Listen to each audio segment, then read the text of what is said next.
What's up, everyone? So I got another reaction. This one is a little bit different. It's not music, but it's a young poet. So I want you to give him a shot. I will give everybody a warning that there is some language in this, but it does make sense with the content, the way he puts it, the way he presents it. So give the young man a listen. His name is Royce, man. And in the meantime, since you're here, please hit the subscribe, share the content with your friends, and let's go.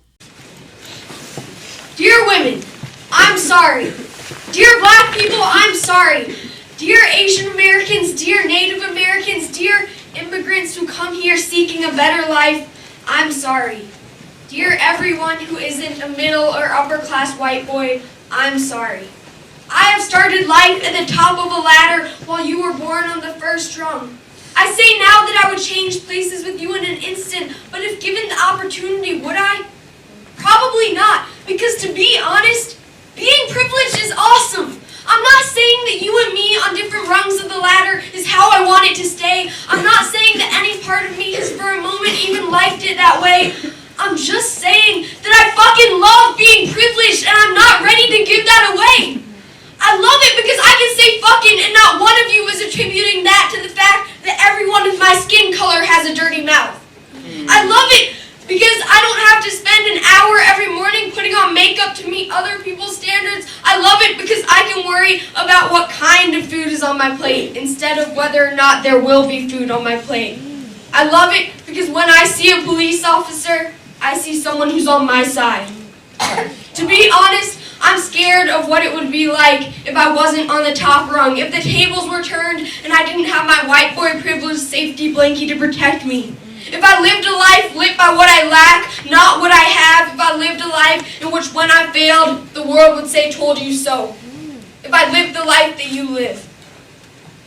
When I was born, I had a success story already written for me. You were given a pen and no paper. I've always felt that that's unfair, but I've never dared to speak up because I've been too scared. Well, now I realize that there's enough blankie to be shared. Everyone should have the privileges that I have. In fact, they should be rights instead. Everyone's story should be written, so all they have to do is get it read. Enough said.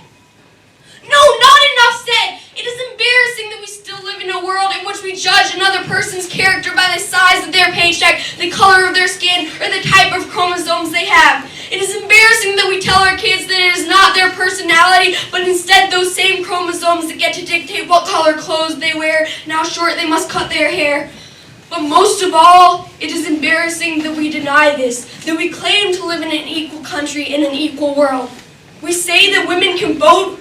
Well, guess what? They can run a country, own a company, and throw a nasty curveball as well. We just don't give them the chance to.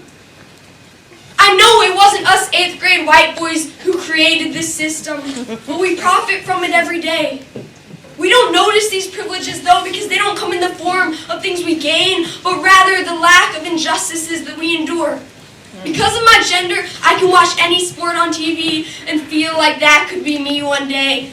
Because of my race, I can eat at a fancy restaurant without the waitstaff expecting me to steal the silverware. Thanks to my parents' salary, I go to a school that brings my dreams closer instead of pushing them away. Dear white boys, I'm not sorry. I don't care if you think the feminists are taking over the world or the Black Lives Matter movement has gotten a little too strong, because that's bullshit. I get that change can be scary, but equality shouldn't be.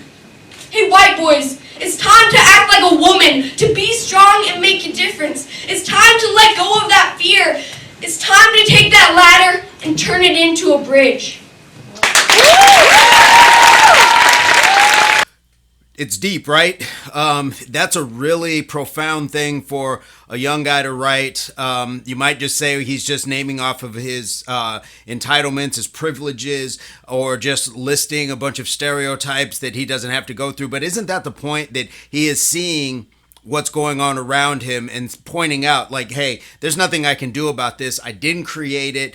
I understand where he's coming from, because just even as a man, you can look at this and say, wow, I didn't create the patriarchy. I didn't create a lot of things that women fight against, but I also received some of the backlash, although I didn't create it. I do benefit from some of the laws created by men at a point where misogyny or whatever it was, oppression was part of the plan, but I just happen to be a benefactor, but I don't participate in its active being alive and keeping other people down. I feel like this is where this young man was coming. And as a poet myself, I really appreciate the way he articulated some things, painted a picture. I thought that it was really cool. I have just some brief notes.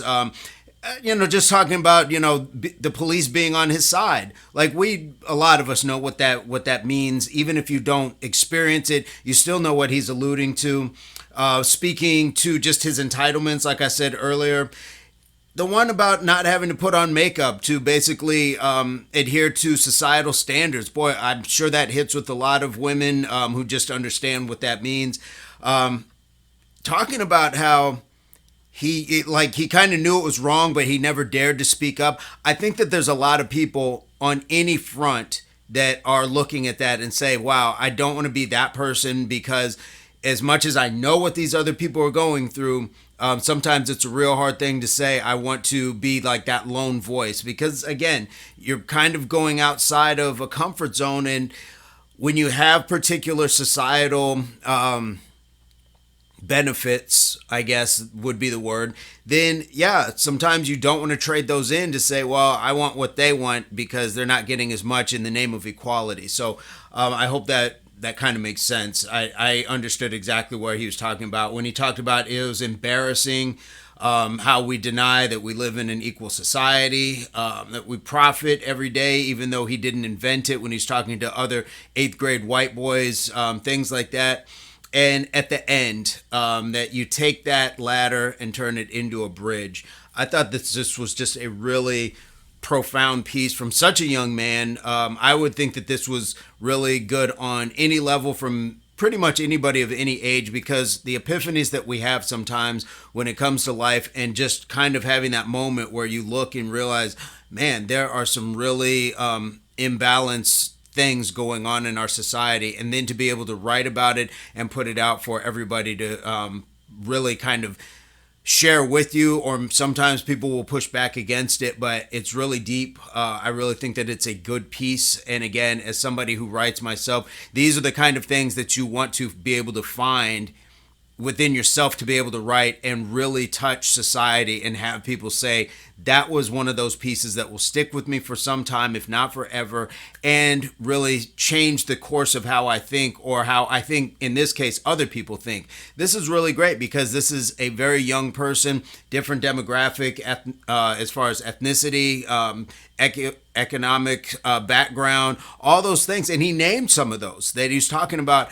I'm a born success story, and a lot of people don't have that. And I think that, man, this was just a really good piece. So shout out to him. Shout out to whatever it is that his parents have put into him, where this is the kind of thought process that he's allowed to have and express. And I think that that's an important part, because a lot of the things that he was talking to, the points that he was making, would speak directly against a lot of, I don't want to use entitlements, but just benefits that people have. Entitlements is a word that goes along with it, but I think he was really kind of talking it down, like, look, what can I do? These are the things that I enjoy. These are the things that are part of my life. These are the things that I don't want to trade away.